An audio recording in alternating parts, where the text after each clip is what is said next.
Shalom wanita Deborah yang diberkati oleh Tuhan. Berjumpa kembali kita pada hari ini. Saya percaya kita semua sehat, penuh semangat dan dalam berkat Tuhan. Amin. Sebelum kita merenungkan firman Tuhan, mari kita berdoa. Bapa di dalam surga yang kami panggil di dalam nama Tuhan Yesus, terpujilah Engkau sebagai sumber kehidupan kami sehingga kami dapat menikmati persekutuan melalui firman-Mu pada saat ini. Hamba mohon Engkau mengurapi, memberi kemampuan dan hikmat-Mu bagi hamba dan bagi kami semua ya Tuhan. Di dalam nama Tuhan Yesus, haleluya, amin. Sebelumnya saya mengucapkan terima kasih kepada Ibu Gembala dan para pengurus wanita yang telah memberikan saya kesempatan pada saat ini untuk sharing firman Tuhan. Tema yang diberikan kepada saya adalah saling menasehati dan membangun yang terambil dari 1 Tesalonika pasal 5 ayatnya yang ke-11. Mari kita baca bersama-sama 1 Tesalonika pasalnya yang ke-5 ayatnya yang ke-11. Karena itu nasihatilah seorang akan yang lain dan saling membangunlah kamu seperti yang memang kamu lakukan. Ibu-ibu yang diberkati oleh Tuhan Yesus Kristus, dalam kehidupan ini tentu ada saatnya kita perlu orang lain untuk menasehati kita, untuk menguatkan kita, dan juga ada saatnya kita begitu kepada orang lain, memberi masukan, memberi penguatan, karena memang kita adalah manusia yang tidak sempurna. Kita semua saling membutuhkan, betul ibu-ibu? Seperti Rasul Paulus memberikan dorongan, nasihat kepada jemaat Tuhan yang ada di Tesalonika, di ayatnya yang ke-11 yang kita baca ini, nasihatilah seorang akan yang lain dan saling membangunlah kamu seperti yang memang kamu lakukan. Saling memberi nasihat dan membangun harus menjadi kebiasaan cara hidup orang-orang yang percaya kepada Tuhan. Bayangkan ibu-ibu kalau dalam keluarga, dalam sebuah gereja Tuhan tidak ada nasihat, tidak ada kebiasaan untuk saling membangun. Jelas di sana akan terjadi kekacauan, di sana akan terjadi kehancuran. Namun jika di dalam sebuah gereja Tuhan, dalam sebuah keluarga ada saling menasehati, ada saling membangun, maka di sana pasti tercipta sebuah kesatuan, damai sejahtera di tengah-tengah gereja Tuhan, di tengah-tengah keluarga kita.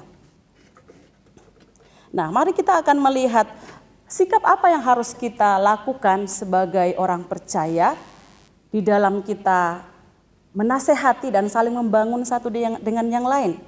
Ya, sebelum jauh ke sana saya ingin kita memahami bahwa mengapa kita harus saling membangun, kita harus saling menasehati satu dengan yang lain. Karena memang firman Tuhan menasehatkan kita, mendorong kita melakukan hal ini. Mengapa? Karena kita ini adalah tubuh Kristus. Ya, kalau kita melihat di ayatnya yang ke-9, karena Allah tidak menetapkan kita untuk ditimpa murka, tetapi untuk beroleh keselamatan oleh Yesus Kristus Tuhan kita.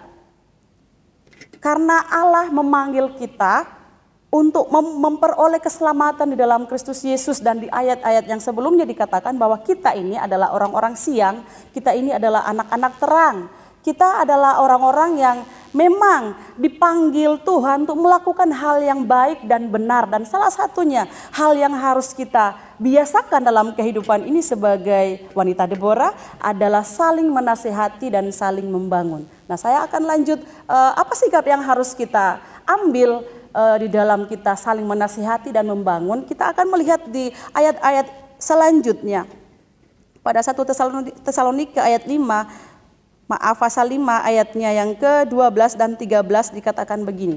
Kami minta kepadamu saudara-saudara supaya kamu menghormati mereka yang bekerja keras di antara kamu, yang memimpin kamu dalam Tuhan dan yang menegur kamu. Dan supaya kamu sungguh-sungguh menjunjung mereka dalam kasih karena pekerjaan mereka. Hiduplah selalu dalam damai seorang dengan yang lain. Yang pertama, sikap yang pertama, kita harus menghormati pemimpin. Ya, firman Allah memberikan kita anjuran, perintah untuk kita menghormati pemimpin. Menghormati pemimpin di dalam kasih. Bukan karena hal-hal yang lain, tetapi karena pekerjaan mereka. Karena hal yang mereka lakukan. Di sini dikatakan,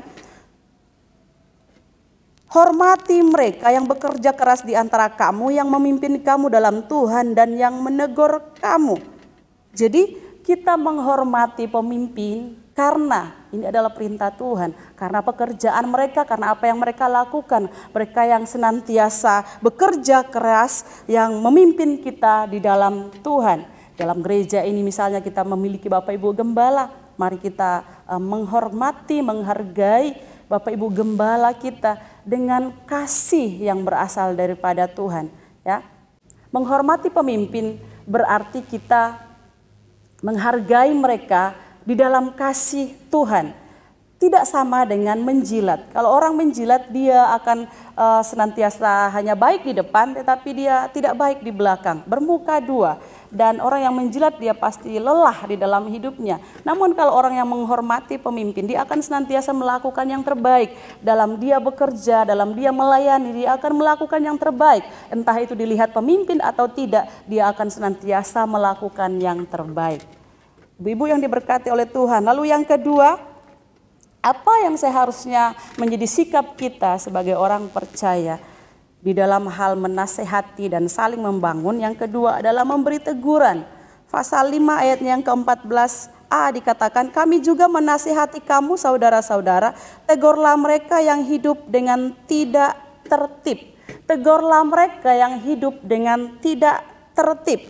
Kita harus memberi koreksi, memberi peringatan, harus saling memberi masukan kepada orang-orang di sekeliling kita, kepada teman-teman kita, seperti kita wanita-wanita Deborah. Mari saling menegur, tentu dengan cara yang baik, dengan cara yang benar, dengan kelemah lembutan, supaya orang lain tidak menjadi tersinggung dan marah, dan lalu bukan menjadi maju, tetapi malah membuat mereka menjadi mundur.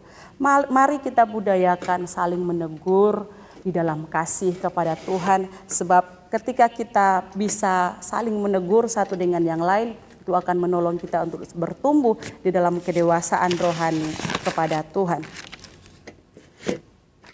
Di dalam konteks bacaan kita di dalam 1 Tesalonika ini, Rasul Paulus menegur jemaat Tuhan. Di antara mereka karena ada yang malas dan tidak mau bekerja.